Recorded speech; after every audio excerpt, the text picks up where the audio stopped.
We're good. We're good? Just think. All right, well then I will call the meeting to order. Beth, could I have a roll call, please? Director Baker. Here. Director Tate. Here? Director Cotton. Here. Director Coley. Here. Director Hazlett. Here. Director Mendieta Ramos. Here. Director Moore McQuinde. Let me just check. He should be Yeah. arriving. Director Najib. Here. Director Pets. Here. Are we in compliance with the open meetings law? Yes, we are in compliance. Wonderful. Okay, and it looks like we have a public speaker. So we have a board policy A0107 that states no person may speak more than once to an issue or for a period longer than 5 minutes, except upon the consent of the majority of the district board. No more than 3 people may be heard on one side of an issue, except upon the consent majority of the district board. We have 1 person, so I think we're good.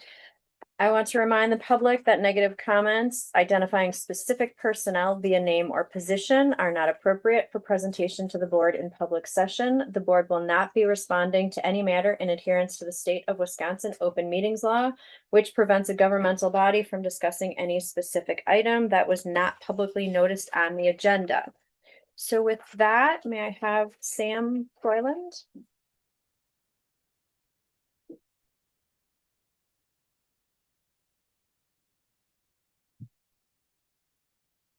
Good afternoon. Good afternoon. I'm Sam Froyland. I'm the Labor Relations Director for AFT Local 212. And I'm here to make some comments on behalf of community ed and ESL staff. Unfortunately, I was sent because there's a fear of retaliation from some of those employees for simply communicating with the board. So that's what I'm here for. I'm here today representing the ESL faculty to provide a much needed update on the Community Education Action Plan that was mandated by the board in 2023. In response to faculty, staff, student, and community concerns, and to address widening gaps between the college's stated mission and the current reality of the Community Education Department.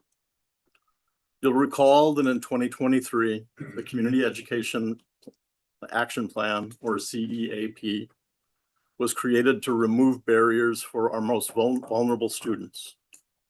Yet a year has passed since the last update to the board provided in March 2025.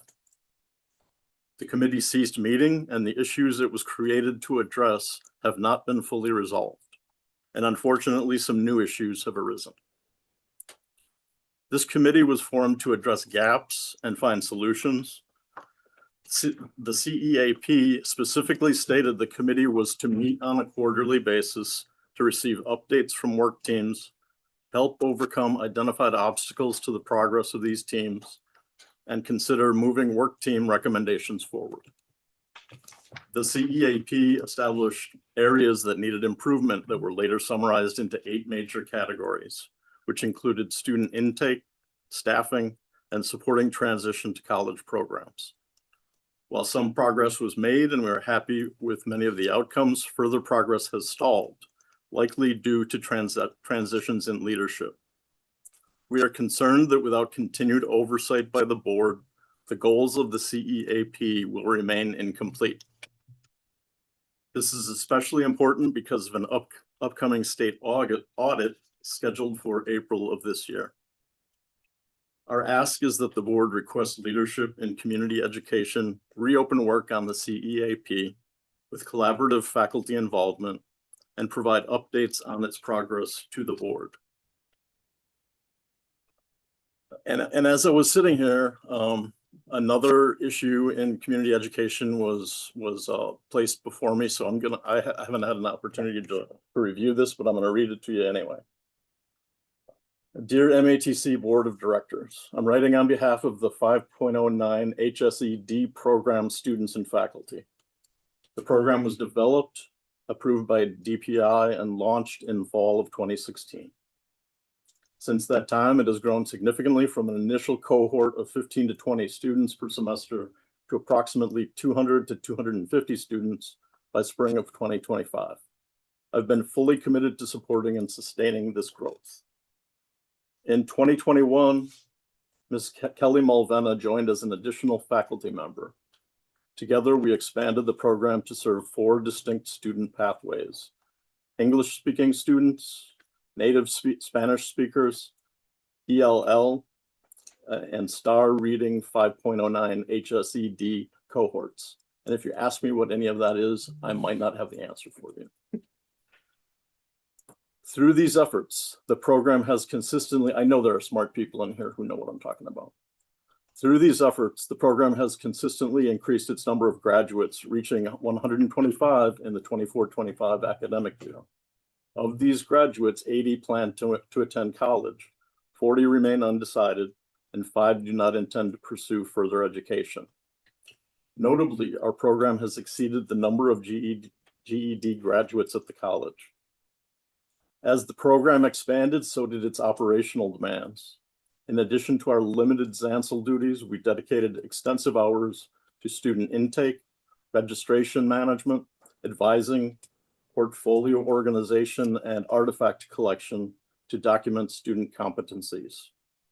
While these responsibilities were essential to the program's success, they placed a significant strain on our personal time, mental health, and professional boundaries.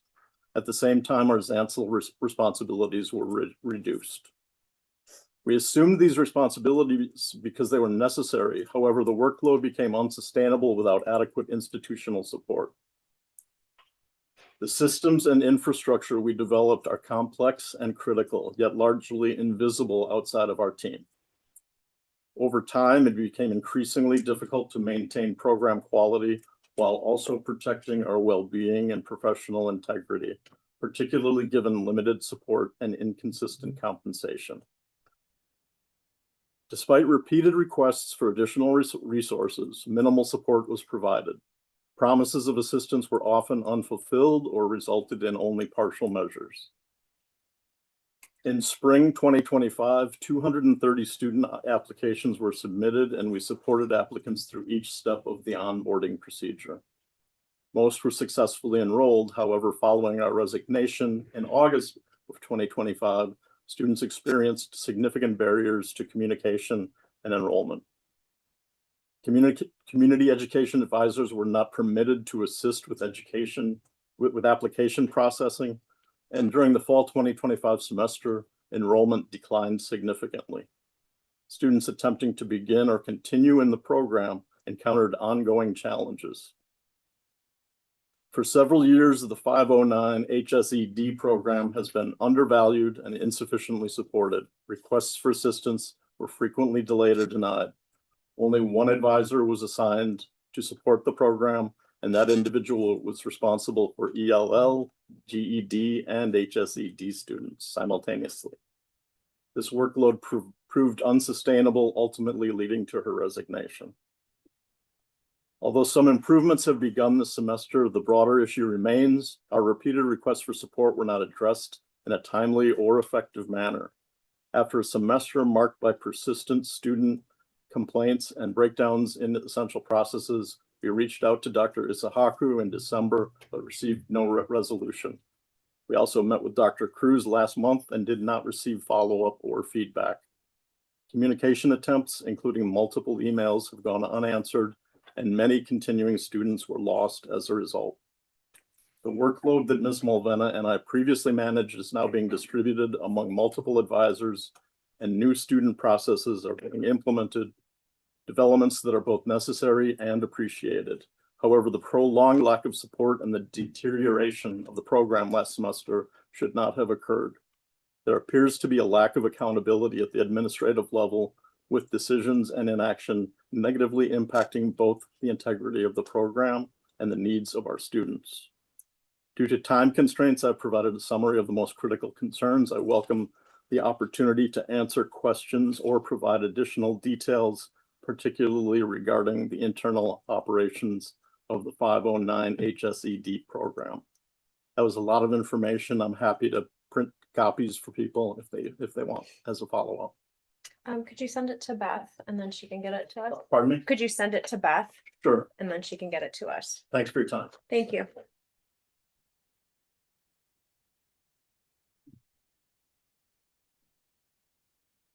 Okay, next we have the approval of the minutes. May I have a motion for approval? We have both the board meeting, regular board meeting and our board retreat. Thank you. Second? Second. Thank you. All in favor? Aye. Aye. Point of order, Yes? can you just see if there are any comments or? Oh, questions sorry. before Any we- comments, questions, or concerns with the minutes? No. Okay. Now, all in favor? Aye. Aye. Thank you. Okay, next we have the consent agenda items. That's tongue twister apparently. May I have a motion for approval? I move approval. Thank you. Second? Second. Thank you. All right, any comments, questions, or concerns on any of the consent agenda items? Yes, I just have a question. We seem to have hired a lot of people in two areas. One of them was, I think, the EMS, which we discussed what we were doing with that. And the other was the criminal justice program. We just seem to have done a lot of hiring in that area. Was there a reason? I mean, it sort of dominates the appointments list. And if not, yeah, I mean, I don't mean to surprise somebody with that. Somebody can get me that information. I'm just kind of curious if we also did some, because I know we talked, I think it was last month about the EMS program. Yeah. And so that was not surprising to see, but the criminal justice, there just was. I can do a follow-up and get that out to the board. Is that okay? Appreciate it. I believe I know why. We just have a lot of transition. When I look at the report of part-time, and we have a Right. tremendous amount of transition. We bring in a lot of part-timers who are here for either one segment or one season, and then they come back. But I can be more specific in a follow-up, if you'd like. that would be great. Thank you. Dr. Baker, any additional questions or No. any other questions from the board? Any questions online? No. Okay. All right. Okay, then all in favor? Aye. Aye. All opposed? Okay, motion passes. And next we have resolution F 395 3 authorizing the sale of 1.5 million general obligation promissory notes, series 2025-2026 J of the Milwaukee Area Technical College District, Wisconsin. May I have a motion? I move approval. Thank you. Second? Aye. Thank you. All right, and welcome. Thank you. Good evening, everyone. So since last month, a lot's happened just kind of globally. The Iran war is obviously front and center with everything, and really has impacted the financial markets, whether it be the stock market or the bond market. And you know, when we look to last month to this month, you're going to see even on a 5-year financing, we've seen some pretty substantial change in interest rates that quick. So when you look at this presentation on page 2, we received 5 bids, which was very good to see that we were able to get 5 bids in kind of such a volatile market that we're in. And as the sale occurred throughout the day, it just continued to kind of get worse and worse. So good thing we got in early in the morning, because it continued to kind of progressively get worse throughout the day. But we received 5 bids with a low bid by TD Financial at 2.91%. So, you know, when we look to last month to this month, we were at a 2.37% last month for the financing, and now we're at 2.91. So, you know, 30 days can make a big difference in the world. If we go to page 3, this is the general obligation promissory note, series 25-26J, amount of $1,500,000. This is going to close April 15th of 2026. Maturities June 1, 2027 to 2030. First interest December 1, 2026, non-callable. A rating of AA1 by Moody's, which again is what the college has received in the past, and is the second best rating you can possibly receive. So you're doing excellent in that area. True interest cost 2.91 by TD Financial. Next page, page 4, this, I feel like it gets smaller and smaller, but it does contain kind of the long-term plan that I work on with Eva and Paul and others. As we look at the different financings coming up, not only now in the fiscal year, but also into the future. Left side of the page, that's your existing debt service payments. The middle of the page, that's what the fiscal year kind of shows. And we've got about 2 financings left to round out this fiscal year. Right side of the page is the long-term kind of potential impacts of the financings, which continues to be on track with what I've presented to you in the past. So everything continues to look good in that aspect. Page 5 and thereafter, that's the Moody's rating report. Nothing, no change in here versus prior ones. Continues to be in good shape as we look forward. Thank you. Any questions? No, okay. Any questions online? All right, may I have a roll call? Director Patton,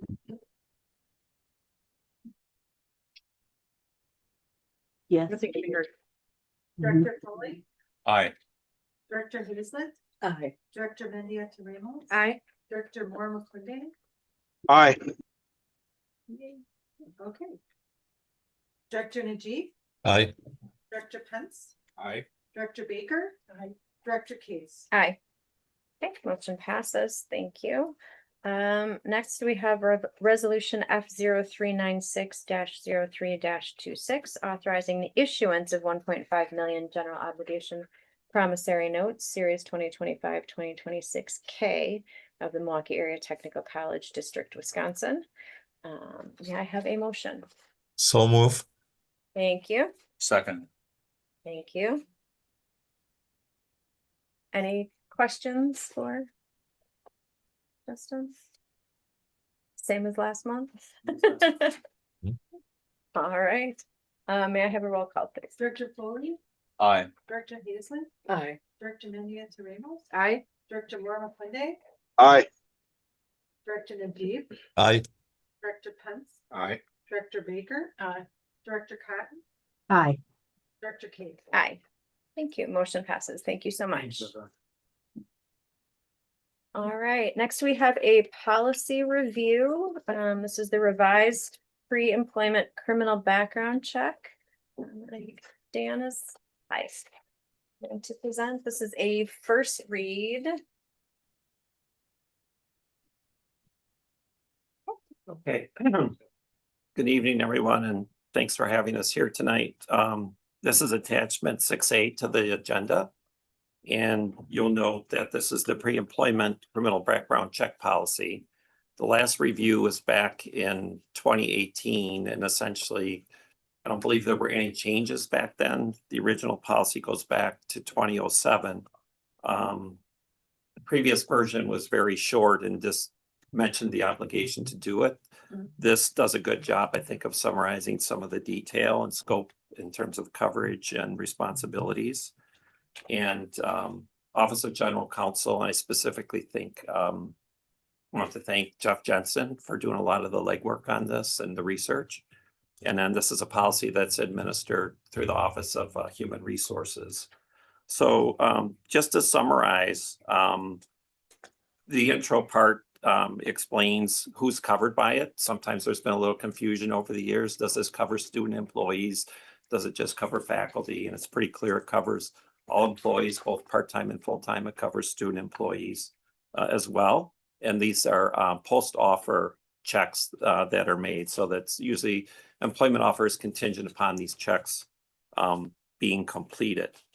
In the policy statement itself, you'll see there's individualized assessments, and it's not a blanket exclusion. If there's a hit on the background check, there is an analysis, individual case-by-case analysis, depending on your duties and responsibilities of your position and whether or not the charge or the conviction is substantially related to the duties and responsibilities of the job that you perform.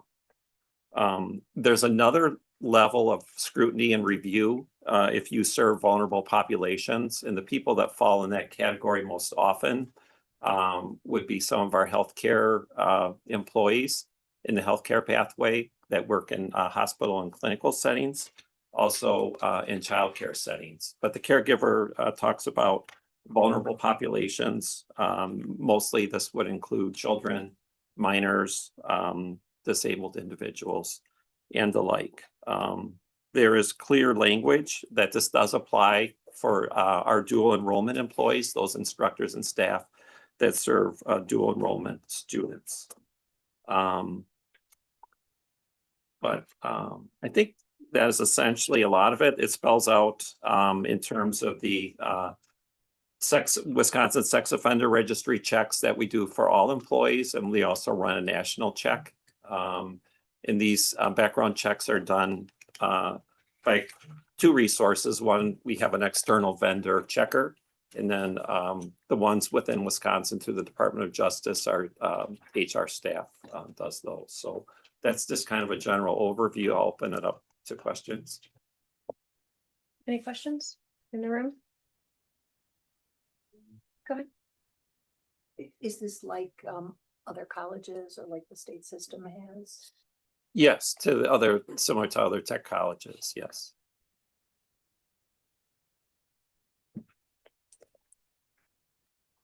Any other questions in the room? Any questions from the directors online? Okay, so this is a first read, so if there's any additional questions or comments, please get those submitted, and then we will have it as an action item of board approval for our next meeting. Okay. Thank you. Thank you, Dan. And then next on the agenda is our monthly report. So I'll start with the chairperson's report. So the WTC DBA spring meeting. The spring membership meeting and elections will be held April 16th and 17th at the Wilderness Resort in Wisconsin Dells. The WTCS Ambassador Banquet will be celebrated on Thursday, April 16th, and the DBA elections and membership meeting will be held the morning of Friday, April 17th. Please let Beth or Peter know if you are interested in attending. In a March 2nd, 2026 opinion piece for the Milwaukee Journal Sentinel, President Cruz advocated for a fundamental shift in how Wisconsin prepares its workforce, arguing that career preparation must begin well before high school graduation. Dr. Cruz positioned dual enrollment not merely as a way to move faster, but as a way to move smarter, allowing students to earn college credits while simultaneously completing their high school diplomas. The piece emphasized the college's commitment to expanding these opportunities with a target of increasing dual enrollment participation by 10% annually. By aligning education with real-time workforce needs and supporting legislative efforts like Senate Bill 591, MATC is taking the lead role in ensuring that Milwaukee's talent is developed early and effectively. For anyone who was not here last month, when we talked a little bit about the Bill 591, this bill creates a council on dual enrollment, a diverse 14-member advisory body within the Department of Workforce Development that will study and recommend ways to improve access to college credits for high school students. The bill expands dual enrollment opportunities by lowering the grade level for technical college participation from 10th to 8th grade. Additionally, the bill mandates improved credit transfer policies between educational institutions, ensuring that high school students can more easily transfer credits earned through dual enrollment programs. The legislation aims to create clearer and more affordable pathways for high school students to earn college credits, with a focus on facilitating smoother transitions to post-secondary education and the workforce. Spring commencement update. The 2026 spring commencement will be held on Saturday, May 16th at 11 a.m. at Fiserv Forum. Please confirm your availability with Peter or Beth. And I will turn it over to Director Pence for the liaison report. All right, the foundation board met on March 5th. And then on March 9th, the foundation hosted a blue tender friend and fundraiser at the Pfister Hotel to support Vi Hawkins Community Service Scholarship. The late Miss Hawkins, a beloved alum and member of the MATC Foundation Board, established a scholarship 7 years ago. The event was in her memory and her honor of her service to MAT students and raised over $7,000 and featured blue tender bartenders Frank Cumberbosh of Bader Philanthropies, Jay Lorino, local business owner and MATC instructor, and 2 foundation board members, Trevor D'Souza of Associated Bank and Tim Smith of the Pfister Hotel. The foundation fundraising is progressing well and is pacing as projected. And the next full board meeting will be June 11th. So it was a fun event. It was a fun event. All right. Any comments or questions? All right, then I will turn it over to Director Foley for the Wisconsin District Boards. The next district boards meeting is tomorrow, Okay. so I have no report. All right. All right. Well, we will look forward to hearing about that at our April meeting. So then I will turn it over to Dr. Cruz for the president's report. Thank you and good afternoon, everyone. I want to start off by congratulating our men's basketball team. They closed out an incredible 25-26 season, 31-4. They went 14-0 at home and led the country, averaging 103 points a game. They went to the national tournament as a number 3 seed, and the team rode a 24-game winning streak all the way to the Elite 8. I want to congratulate also Coach Randy Casey, was named Region 4 Coach of the Year for the 7th time in 8 years. So really great to see, everything that accolades he gets, and he does deserve based on his leadership. We're incredibly proud of him and the continued success that we gain nationally from what's happening with our athletic teams, and his tireless effort to really focus on the student success of our student athletes. Also, our women's basketball program took a major step this season, finishing 16-15 record, a significant improvement from where they were last year. First time that they've been 500 or better in the last 2 years. And despite some mid-season injuries, the team showed resilience and with some really great wins, especially when they beat number 10 Joliet Junior College 76-72 in February. I'm pleased to share that MATC was recently honored by the South Suburban Chamber of Commerce. We won the Large Business of the Year award during their annual award celebrated at Milwaukee Public Museum.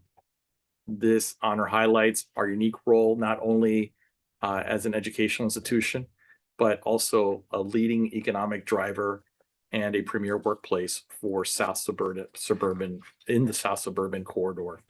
The chamber specifically noted our Oak Creek campus role in driving regional workforce development, particularly in expanding biotechnology and manufacturing programs, and our commitment to fostering high impact community partnerships.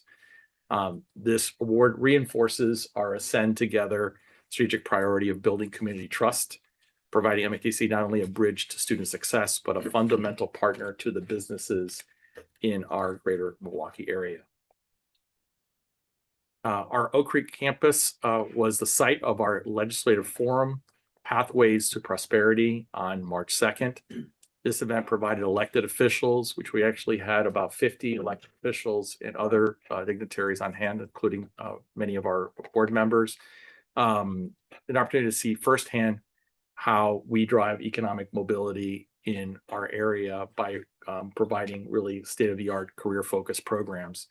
The event featured immersive tours and live demonstrations of specialized training in fields like welding, emergency services, advanced manufacturing, and alongside with partners such as Johnson Controls and Caterpillar. Guests also engaged in high-level discussions regarding legislative priorities and the critical role that MATC plays in fueling the economic pipeline in our area. The morning concluded with an optional ride-along in the truck driving program. Anybody taking one of those? Offering a firsthand look at the practical training provided to our students at Oak Creek. And there were a few people that did get into those. And I saw some pictures of people in those inside the trucks. They're really big inside. Oh, yeah. Really big. So really great to see our legislators, our elected officials, and others gather in that space. I think it was a very productive morning. And I think it's really great when they see it firsthand, right? When they see the magic that our faculty do in the classrooms and the great experiences that our students have. And I think when they get there, they actually get that firsthand, it really brings it to life. So really great event. And as well, I want to thank everybody that was that made that possible. On March 5th, we had our student open house. And that was here at the downtown campus. We welcomed 169 students. It was a big team effort. We had 144 faculty and staff that represented over 100 programs and departments. We're thankful to all the teams that participated in that open house. Again, great time to bring in individuals so they can, a lot of high school seniors that came onto campus to learn more about our programs. And I interacted with a lot of our faculty and staff and learned a few things about some of the programs that we have here as well. I'm always learning, right? We got over 100 programs, so it's kind of hard to know them all, but it's great to see the interaction that our faculty had with those prospective students and their parents. It was nice to see everybody on campus. On March 7th, I joined the 100 Black Men of Milwaukee Education Workforce Summit at Marquette University as a panelist. And the event focused on bringing the opportunity gap, bridging the opportunity gap for young Black men by connecting them with mentors and mapping out clear pathways to stable, high growth careers. During my discussions that I had on the panel, really focused on our students' first approach here at the college, talked about the importance of mentoring and how that can really change the course of people's lives. And so it was great to be able to have the exchanges with the other panelists that were part of the summit, and got to meet a few other individuals in the community. And so it was a very good event and very well received. We also had a President's Student Leadership series on March 11th here at downtown campus. I had invited Diana Gutierrez, Emmy award-winning and regional award-winning anchor and reporter on 12 News. And she came onto campus, and we had a conversation in front of our students, and really it focuses on leadership. And she had a powerful message on how, in her life, perseverance. She really talked about her journey as a first-generation college student at DePaul University, and really becoming Wisconsin's first Latina evening anchor. So that was a really great thing. And I know that Elizabeth was there. Yeah. Elizabeth, Great did you like event. it? Yes, great event. It was really great to see a lot of our student leaders there taking part in that and the exchange, and also had some question and answers for her as well. Really good questions from Elizabeth. Thank you. Throughout our conversation, Ms. Gutierrez emphasized that her turning point towards success was embracing her authentic self, exemplified by using the proper pronunciation of her first name, Deanna, instead of Diana, and encourage MATC students to remain teachable by accepting constructive criticism. So great messages from her, and really an inspirational person to come and join us for that conversation. As part of ongoing commitment to M-Cubed partnership and the Milwaukee Direct Admit Initiative, the recruitment department successfully hosted Admitted Stormers Day and for MPS on March 12th, and with an additional session held on March 17th. These events welcomed approximately 300 admitted students from Milwaukee Public Schools to the downtown Milwaukee campus to solidify their transition from high school to our college by engaging students in campus-wide scavenger hunts and providing direct access to recruitment, staff, advisors, and Smart Start coaches. The college is proactively addressing what we know as summer melt, making sure that students, get through the whole process and make sure that we don't, those that really want to go to college, that we don't lose them during that summer transition, and making sure we're putting things into place where we keep them engaged and ready to go. So when they start in the fall, they're ready to start. And some of them will be starting in the summer as well through the summer program. We had an employee pickleball tournament on March 14th, which highlighted our ongoing commitment to employee wellness and connected campus culture. Our affinity group, our health and wellness affinity group, put together this pickleball tournament. We've been having classes on campus for the last few months, and two of the classes came together. So about 10 individuals, they came together and played in this tournament. Really had a great time, and really got others, and really trying to get others to also engage in pickleball or any other type of physical activity that really helps them become healthier individuals. We had our MATC day, which which the theme was Ascent in Action. Really a place where, where our employees came together for employee development.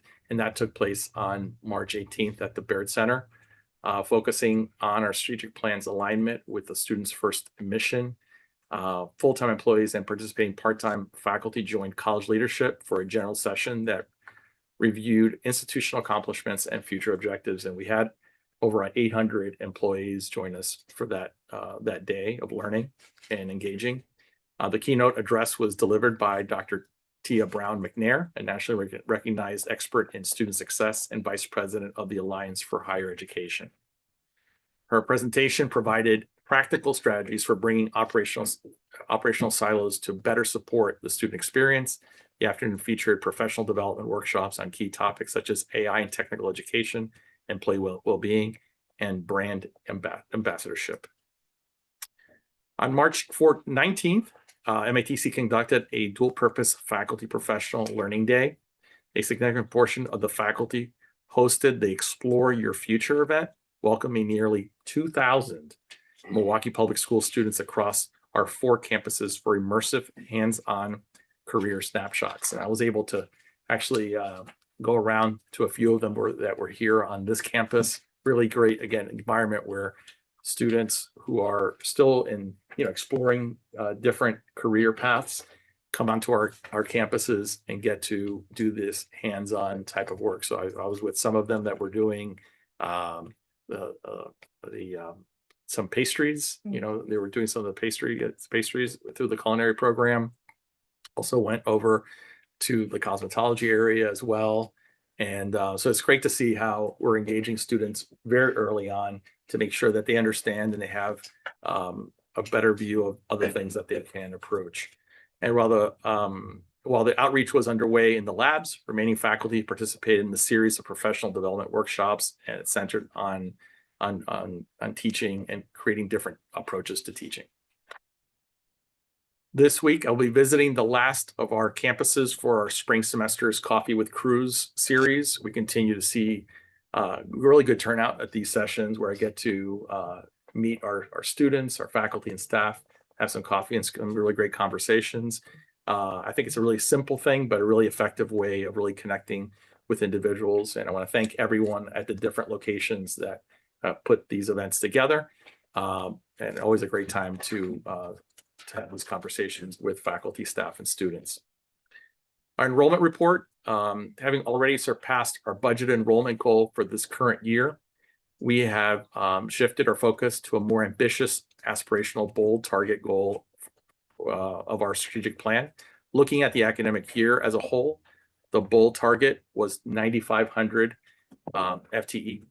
And with 9,416 students currently enrolled, the year-to-date performance is sitting at an impressive 99% of that target goal. So, like I said, we've already passed our budget goal for the year, and then got very, very, very close to meeting our aspirational goal of 9,500. And that concludes my report. Thank you. Any comments, questions? Good job on the increased enrollment. It's a team effort. Everybody at the college has worked very diligently on trying to do that, because it's not only the recruitment team and the marketing individuals, but it's people in advising, it's our faculty in the classroom, trying to increase retention in the classroom as well. So everyone coming together and really doing a great job to continue to increase enrollment.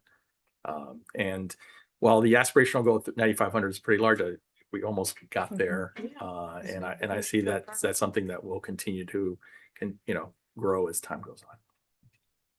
Yeah, I can also say that legislative event was it was great, and I had the opportunity to walk around and talk to a bunch of people too, and People were very impressed and, yeah, it was like the turnout I thought was spectacular. Yes. It really was. I mean, last year we did pretty well, but this Mhm. year even more, right? And just the significance of having, like, we had the elected officials, but we also had some others that Yep. were not elected, but they're public officials in the area that came out too. So I think that type of support is really great to have, and it really shows the value of the institution and what we're providing to the community. And I didn't stay for the truck rides, but next time. Next time, you can always go. We can always arrange. I was that. gonna say, I'm pretty sure you have a connection if you want to go on a truck Yeah, ride. we can get you there almost any day. Becky's raising her hand in the back. She's- Is there a speed limit for such rides? There is. Let's say, Good. let's say it's slow. Yeah. As long as we don't do damage. Thank you so much. Thank you. All right, and next is the treasurer's report, so Director Pence. All right, the Audit Advisory Committee was met on March 11th. The committee was joined by Dr. Cruz, Dr. King was also there, and other staff members. Dr. Sarah Adams, Dean of Enrollment Services, and Josh Medavon provide an update on risk related to fraudulent applications and enrollment activity back to our ghost students again. MATC has been addressing this since last spring and is implementing identity verification to mitigate these risks. Brian Kubek provided an update on the audit plan and the internal audit activity. The audit plan for this year remains unchanged and no additional audits have been completed since the last meeting. Brian also shared an update on upcoming changes to the accountability framework included in the One Big Beautiful Bill Act. Eva Kuther updated the committee on the completion of the uniform single audit that was presented to the board last month and provided a year-to-date financial report. And just as an observation, this committee is really getting its wheels up. There's a lot of good information that is exchanged. There's a lot of things that I think are getting done between innings when, between the quarterly meetings. So I really want to compliment everybody that puts time into that committee. Next meeting is scheduled for June 10th at 3 p.m. Thank you. And then we have, yes, go ahead. One of the things we heard about at the ACCT meeting was how some of the California colleges in particular had dealt with the ghost student problem by having an artificial intelligence system, I don't know what it was comprised of, run through all of the applicants for a particular semester. We're doing And something similar. Are we doing something Similar to that with a firm that we've contracted? So we're doing it at the front end now. We were doing it for a while. We were doing it while, after students had been admitted and they were trying to register. Mm. And now that has been put to the front end of it, where when students are applying, they all get run through there. Great. If they get flagged, then we ask students for additional information to be able to verify their identity. But it saves a lot of time right now, the way we're doing this, because it's clearing about 80% of the applicants, and then about 20% have to go through that second tier of verification. One of the college's representatives relayed that I think the number was 140 some students applying for one semester at one particular college had social security numbers that were one digit apart from the each next, other. from beginning to end, and that there were examples of 20 or 30 people trying to register from the same apartment building. Addresses are very similar, right? Yeah. That's one of the things that we saw at the very beginning. Was one of the issues was as multiple applicants from the same location, basically. Thank you. So if I can ask a follow-up question. Yes. When you give us the numbers of the number of applicants versus what we enroll, are you excluding? Yes, we're That excluding those. 20%? Okay. Yes. All this, Thank you. the data that we're providing, both the applicants and anything in the enrollment report, is, as far as we can tell, is clean data. And again, we'll continue to looking at some of that, but for the most part, those fraudulent applications and registrants have been removed from the system. Any other questions? Okay, next we have our student report. Yes, Thank you, Chair Case, Dr. Cruz, members of the District Board, Administration, and college community. My name is Elizabeth Calixto, and I serve as the chairperson of our District Student Association. I am pleased to provide a March update on our student engagement across Milwaukee Area Technical College. March has been a highly active month focused on career readiness, academic support, and meaningful engagement. On March 4th, MATC hosted the Career and Internship Fair, where students connected directly with employers for internships, part-time, and full-time opportunities. This allowed students to apply the resume building and interview skills they have developed in February. Additionally, on March 5th, MATC welcomed prospective students and families through the open house and Casa Abueta, providing additional information on academic programs, financial aid, and student resources. Throughout March, campuses recognized Women's History Month throughout programming, including panels featuring women leaders and professionals, discussions on equality and representation in the workplace, and student-led conversations centered on empowerment and leadership. These events created space for meaningful dialogue and encouraged students to see themselves in future career paths. Student engagement has remained strong throughout organizations-led programs, including leadership meetings, collaborative events, and peer engagement activities. These efforts support the MATC campus, are supported through MATC's campus labs, continuing to strengthen community and connection across campuses. As students move throughout midterms, campuses are also prioritizing academic success by increasing access to tutoring, study sessions, and time management workshops to support student progress. Looking ahead, the District Student Association will be holding elections in April for the upcoming academic year. This process is important to opportunity for our students to step into leadership roles, represent their peers, and continuing strengthening student voices across MATC. Overall, March reflects a balanced career preparation, academic support, intentional engagement efforts that continue to enhance the student experience. Some upcoming events, we have March 25th through the 28th, midterm study sessions and extended tutoring hours. March 26th, we have a time management and study workshop. March 26th, 27th, we have a stress management workshop. For career development, we have April 2nd, we have a resume and interview workshop. This is a post follow-up to the career fair. April 9th and April 16th, employer information sessions / recruitment events. And then campus engagement programming, we have April 3rd, student spring campus game night. April 10th, student organization leadership workshop. April 17th, we have a spring engagement event / campus social. And then we also are celebrating Arab Heritage Month, which is started on, we're gonna have a celebration on Wednesday, April 16th. Yes, thank you all for letting me present. Thank you so much. Thank you. All right, and then we have, any questions or concerns, follow-ups? Okay, and then we have the PBS General Manager's report.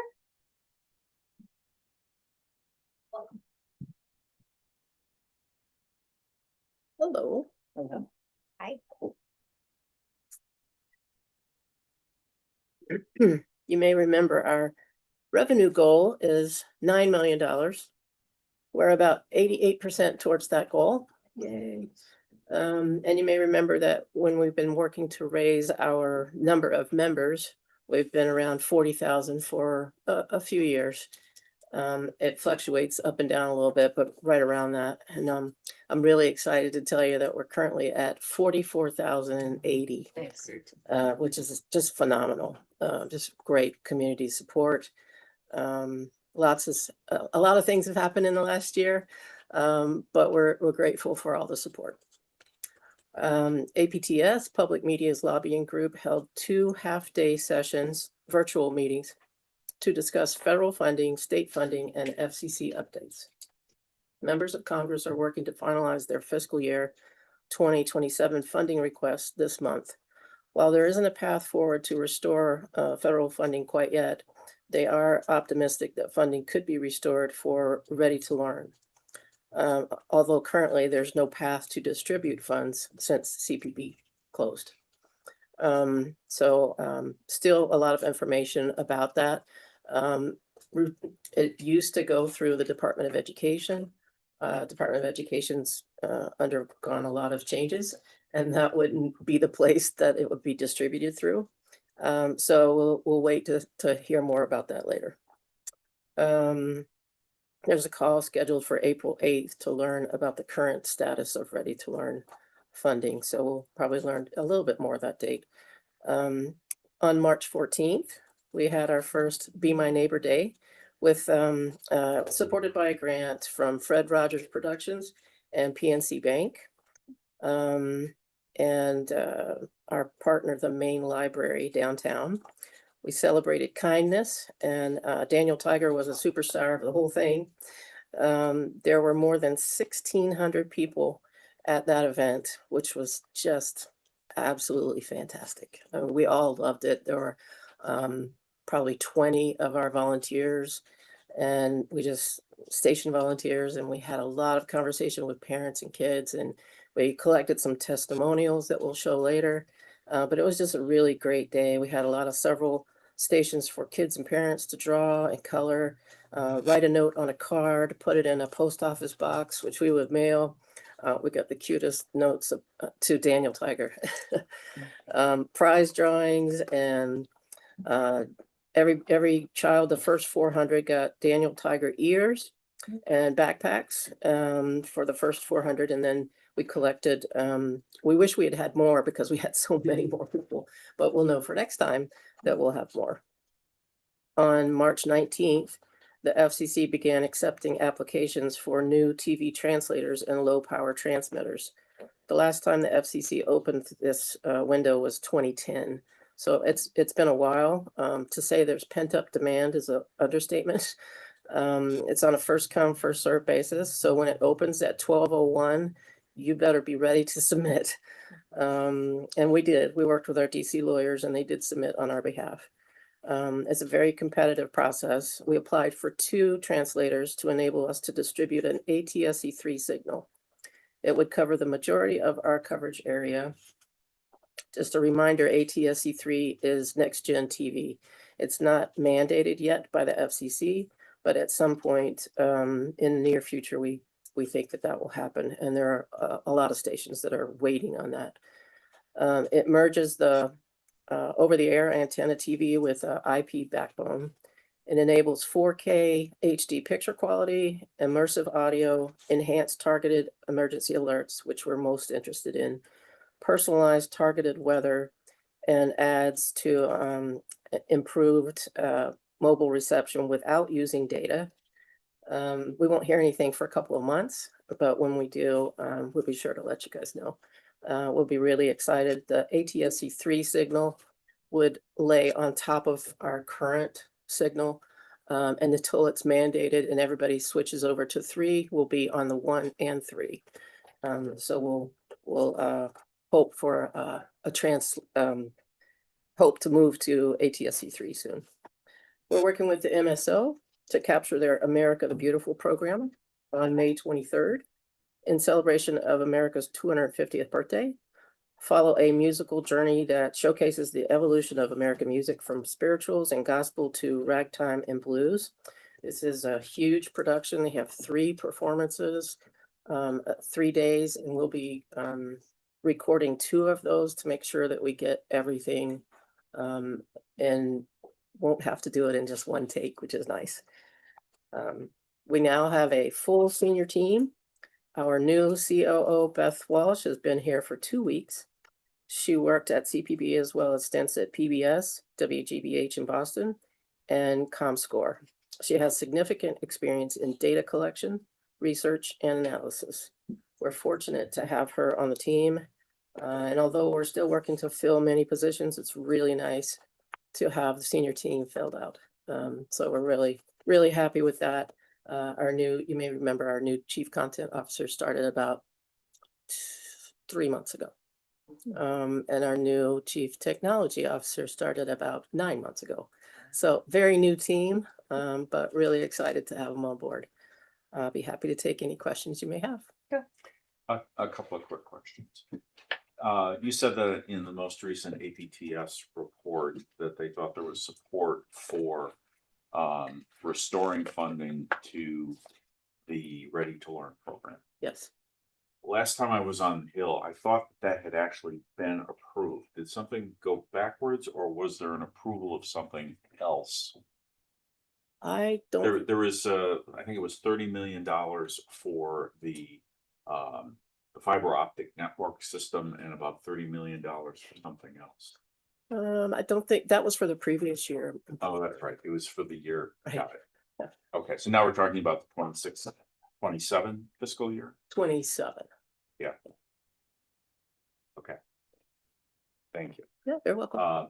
The second question was, can you tell us a little bit about what next gen TV means? Is it just the increased capacity to do 4K or is it something else? It's an increased capacity to do a lot of things. It does allow us to have a lot varied group of languages, different group, not just Spanish. It also gives directional GPS weather, so you can GPS locate your weather. There are a lot of people who are really weather nerds, and you want to know if that big blizzard's coming, don't you? So it does that. Also, it's not just about the picture. It also has personalized for underwriting. We could personalize and target our underwriting to specific areas. So that's a big win for a lot of local businesses where we could break that down into a much smaller bite for advertising. Great, thank you. Anything else? No questions? Go ahead. Thank you. I'm wondering if that history of American music will include hip hop music. Not that I've seen. Oh, I no. Yeah, I didn't see that in the description, but I'll pass it along. Byron Stripling is the conductor for that, and he's the MSO Pops conductor. I didn't see hip hop on the list. That is a very American art form. I totally agree, but I think they wanted to limit that to about a 3-hour concert. So he's doing well to put a lot of different kinds of music. They also have actors that are in there. So they'll have like a Mark Twain actor who will do a little bit of poetry or not, a little bit of something from Mark Twain. And then there's Native American drumming at the beginning. So it'll be quite a diverse program, and we're really looking forward to it. I'm offering it to PBS, hoping that they will pick it up for a national run. We haven't heard that yet, but we'll see. Awesome. Good work. Thank you. Thank you. Thank you, Madam Chair. That's all I have. Okay. Any other questions? Is the expanded television, is that for over the air and streamed or not? Does that help with the streaming side as well, or? Yes. Okay. Yeah, it provides actually more channels too. If we wanted to expand to have a channel that's dedicated to something specific, we could do that. I'll hit you up when we do that, because I know you want one on manufacturing. So the schedule called on April 8th for the Ready to Learn. Is it open to anyone or to? No, it's just certain- stations, Okay, but I'll be sure to update you after. thank you. Any other questions? All right, thank you so much. Thank you. All right, next we are moving on to board monitoring. So we've got a review of the board self-evaluation instrument. We did look at it last month. I did not receive any feedback or comments on any of the questions. Beth or Peter, I don't know if you guys did it all. So I'm gonna take that to assume everybody's good with approving as presented. Go ahead. I really don't like the first question. I don't know how we answer that. The district board ensures a relevant college mission and vision that is responsive to students and the community. We look at the mission and vision in terms of creating once every multiple years, because you can't be changing those things more frequently. I don't know if there is a better substitute question for that one, but I would suggest that we drop that.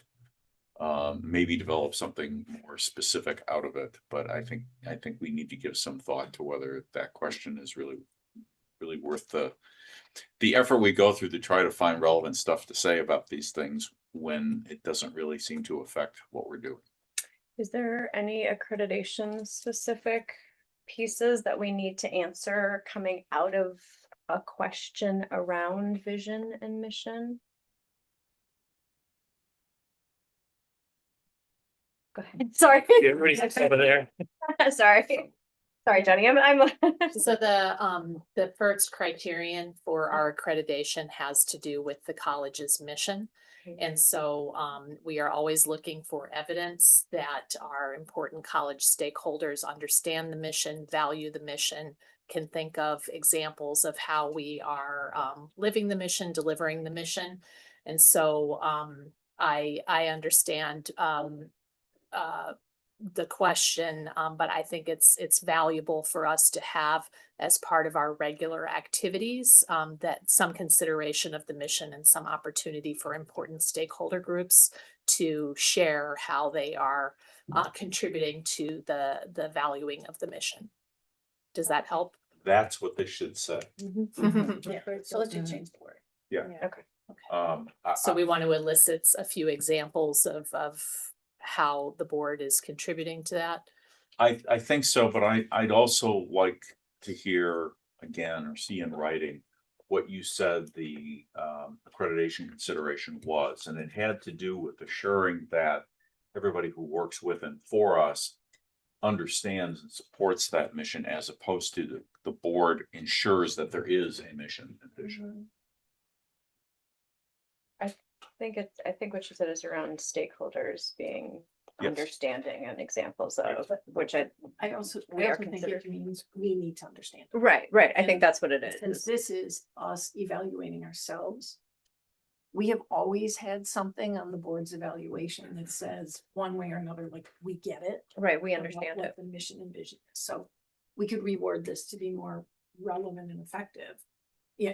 Yeah, just think about it. If you take it away, then we don't have sort of this annual activity of validating the board's support for the mission. But So something- I believe, my point would just be that I believe that this is us saying we understand it. Right. Versus we ensure everybody else understands it. Correct. Okay.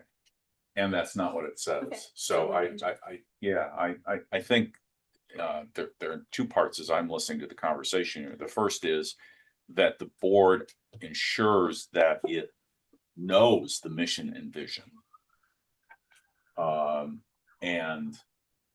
Again, the language about ensures that stakeholders know the mission and vision.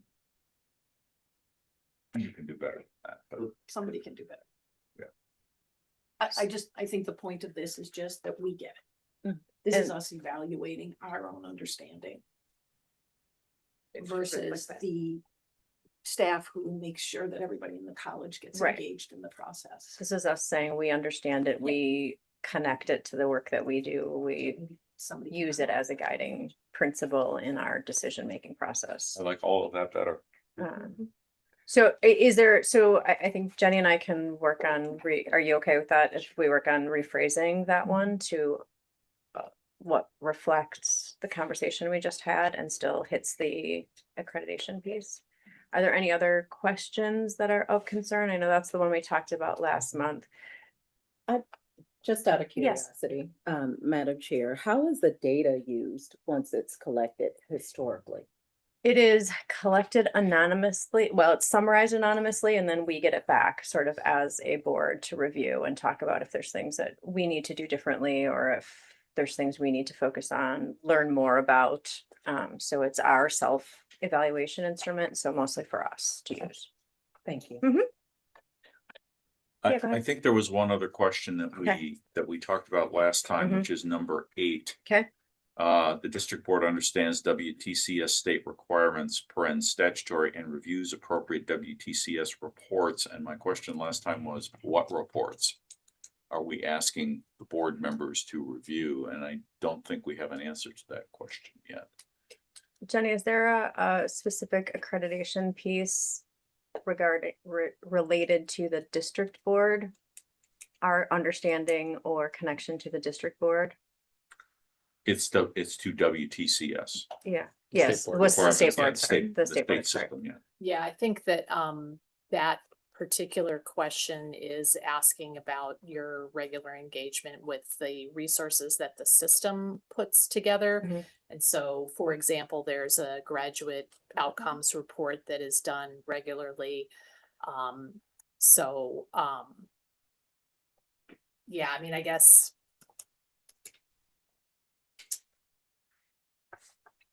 Maybe I'm Could you thinking of detail like? what Sherry those here. reports are? There's like two Kind or of what three is your reports. methods? You have your monitoring section. Right. And all of the staff are well ingrained with following all of the WTCS rules and contributing our institutional data to their reporting efforts. So maybe it's us making sure that we have a cyclical opportunity for you to see those new reports as they are issued. But there's sort of a cycle for the WTCS external reporting. Are there like specific, like there's like probably 2 or 3 of those, right, per year? Yeah, I'm just thinking of the outcomes report, is really the only one that I can think of that is at the high level, for you. But I can check their website right now. So maybe clarify that on there. Yeah, so I wonder, so I can work with Sherry and maybe we put it on the agenda so that the reports, and we can rephrase the question to say as, you know, the specific ones, or as pertaining to board monitoring or whatever it is, so Yeah, that. if there are only 2 or 3 of them, we should just list the topics or list the report. Right. Okay. Yeah, okay. Thank you. So number 1 and 8, we need to revise. Yes, go ahead. Yeah.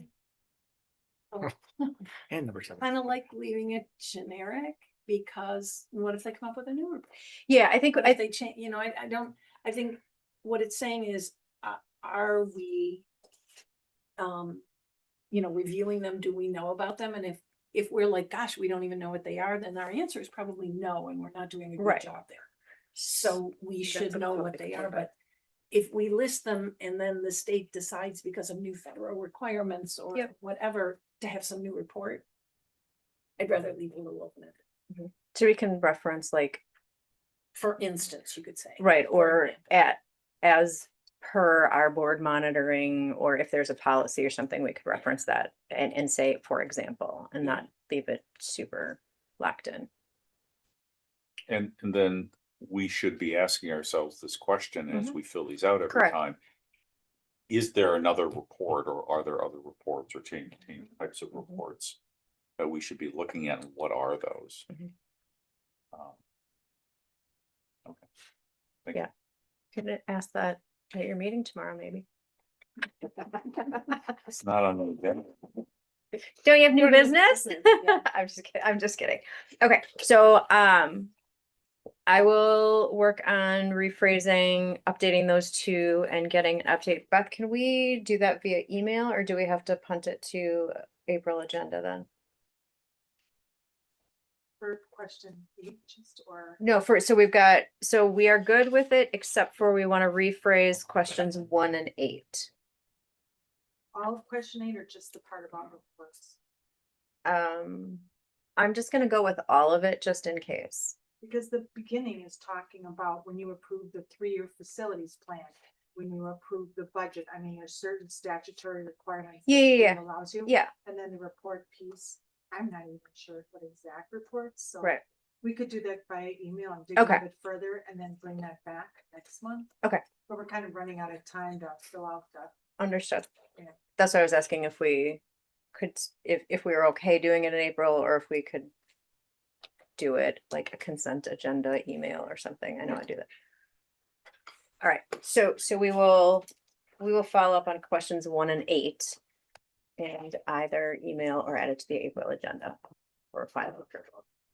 Whatever is the appropriate process for that. That acceptable to everybody? I'm looking at my 2 Robert's rules. I would suggest that you have to have a motion to approve it and a vote or not. So, yeah, I was just, so for You can circulate the revision Right. before and then have. for my company board, in these situations, we can do a consent agenda where a unanimous consent where we email it out and they approve it, and then we pull that back in. So I'm not sure if we're allowed to do that. It is absolutely acceptable to do, Right. and public bodies do. Yeah. Especially something on, sort of a low. So everybody has to like actively respond saying, I approve, and then you essentially get a written approval, and then it becomes added to it. Yeah, like a unanimous written consent, that's what it's called. Words are hard, sorry. Yeah, I don't know Okay. that you can do that. I don't know that you can't do that. I think we've got some legal conferring going on over there. Okay, so how We'll let them about, decide how. yeah, so we agree that 1 and 8 are the ones that we need to rephrase. I will work on rephrasing those with Jenny and Sherry. We will get those back and either emailed for unanimous written approval or added to the agenda in April, depending on what is the most appropriate way to do that. Does that work for everybody? Okay, awesome. And then, okay, are we moving on, or is there any other discussion on it? Okay, sorry. I didn't mean that to come out a little rough, sorry. All right, next we got ERP modernization. Usually it's like language kind of quiet. I've learned from. Yeah. Good evening, Madam Chair, President Cruz, board members. In your meeting materials, you would have seen an overview of what we're calling our ERP modernization assessment. This is a large initiative we've been running for several months. With one major objective is to assess and ultimately identify the new ERP or enterprise resource planning platform for the institution. A number of reasons why we need to do this. I need to do this now, but it's a very complex topic, but I'm here to answer any questions that you may have. Okay. So the presentation was sent out in advance. Does anybody have any questions on the content? And this was our agenda item that we punted from board retreat. Correct. Go ahead. I probably should have studied this harder, but I'm confused about the costs that we've listed. So I don't see a slide number on it. The solution options and implementation expectations. Licensing costs per year during implementation only. What are we licensing that only applies during implementation, or are you saying that the number changes after implementation? It will change in that during implementation, we may be paying for 2 ERPs at the same time. We'll have our current instance of Colleague as well as the new application we've just purchased. And the ranges vary because depending which vendor we go with, if we go with Elution, who's our current provider, they may give us discounts to compensate for having 2 platforms at the same time. And the same may apply if we go to Workday, but there's a lot of give and take there as to what that number will look like. So that's why the range, and that's also why those costs drop off after implementation, is that once we're done, we're back onto one single ERP and we're onto the new normal of year-over-year costs. Second question, if I may, implementation services. What is the extent of customization that we're expecting? Customization, 0 in the traditional sense of modifying a platform. So the major intent we're trying to be very focused on here is moving all of our away from any customizations we have and instead moving directly into the platform and its native workflows. We don't want to be different unless there's a very specific, very hard reason why we have to be. And in those instances, that would be something that's not customized in the platform itself, but would have to come up with an extension or some other way that we can work within the framework that the vendor supports and can operate in to meet our unique needs. But I don't have any specific examples where I expect that to be the case, but surprises may happen. But we are being very diligent about moving into the platform and not trying to bend the platform into our previous way of working or our wishes. Good, thank you. Configuration, not customization. Go ahead, Lauren. I have one question, but I'm not sure if it's for you or for Paul. Is this an aidable cost? It would be an aidable cost. However, given the magnitude of the cost, we're more likely to pay for most of this out of our capital equipment budget. Okay. Because we are able to capitalize software equipment and its implementation given certain parameters. And this project and the software or these agreements will meet all of those parameters. So it in that way would not take away from anything else that we are using programmable cost for. But would it be good? I mean, because we get aid based on some of what we spend, would it be good to have some of it as aidable costs or no? Can we define aidable cost for, or? Sure. Thank you. Happy to. Sorry. No. I can. Yeah, come to thank the you. Table, so it hits the mic maybe a little bit better. Yeah. Appreciate the question. So aidable costs are defined within the parameters that WTCS, the system has given us, for which we can use the state funding, our tuition funding, and the property tax funding. Everything that hits our general fund. Okay.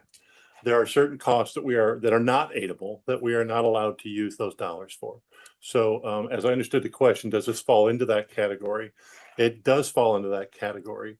However, given that the revenue is limited, if we were to pay for this using those aidable cost dollars, we would then have to we would be supplanting some other aidable cost dollars that we are already spending for programming, which is why I would recommend and have recommended that as we look forward, we use the capital dollars to support this, so that we're not taking away from any programming or any of the other things that we are spending aidable dollars on. Then my follow-up question Yeah, was go ahead. just, when you spend aidable, you sort of increase the amount of aid. I mean, it's some sort of formula that I've never quite understood. But in this case, because this is such a high amount, we'd end up like stealing from ourselves to do that. So it makes more sense to capitalize. Yes, essentially, the way that you said that is correct. Okay. And I'm not sure that the increase to aidable dollars, again, there's only a certain amount of dollars in all of those buckets, right? That can be divided up. The biggest piece of our state funding, that's the Act 145 funding, is a static year over year. It does not change. Those other aidable costs are all dependent upon kind of our relationship with all of the other technical colleges in the state. So it would not be helpful for us to use those dollars. Thank you. I appreciate Appreciate that. the question. Sorry if I got kind of in the weeds. No, you're fine. No, you're fine. I just wanted to make sure everybody was clear on what aidable dollars meant before we got too far into the. Thank you. Yeah, go ahead. So we're gonna have a number of ERP systems going at once. Is that the way I read this or not?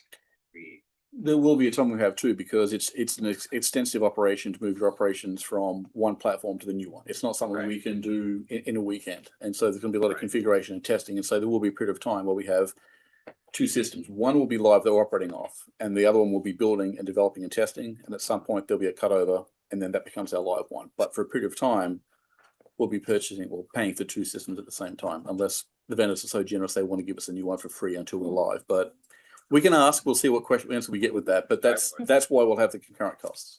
Is it, so you've picked out the second one, right? Not yet. Not yet. That's what Okay. this assessment will give us that answer. Correct. Cool. Any other questions? Any questions online? Okay, thank you so much. Thank you. All right, that brings us to new business. Do we have anything that we would like to add for new business? Go ahead, Bob. So,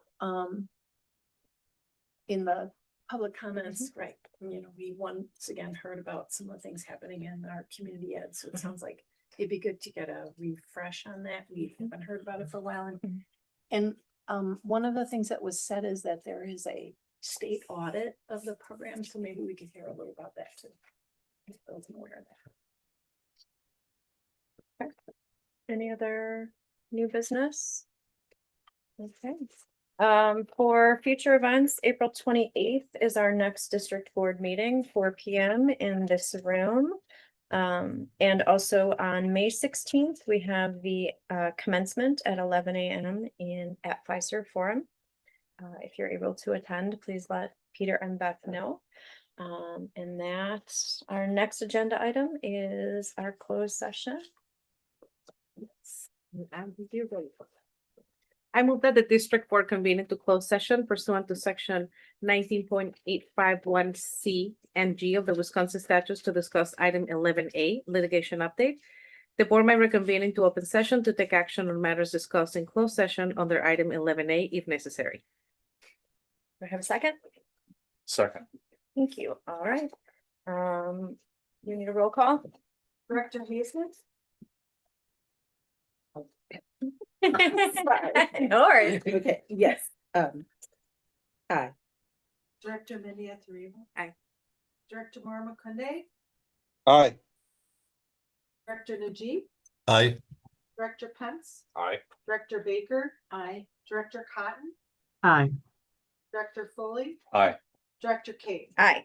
All right, motion passed. Thank you so much. So we are ahead of agenda. I know Dr. Cotton has a hard stop at 6. I don't think our closed session will go super long, but could we do a very brief 5-minute break and then get back on so that we can? Can we welcome our 2 new board members? Yes, we certainly can. Hi, Dr. Cotton. Hello, everyone. Hello. Hello, Dr. Cotton. And hello, everyone. Hello. Hello. Welcome. All right. All right, so if we could take a brief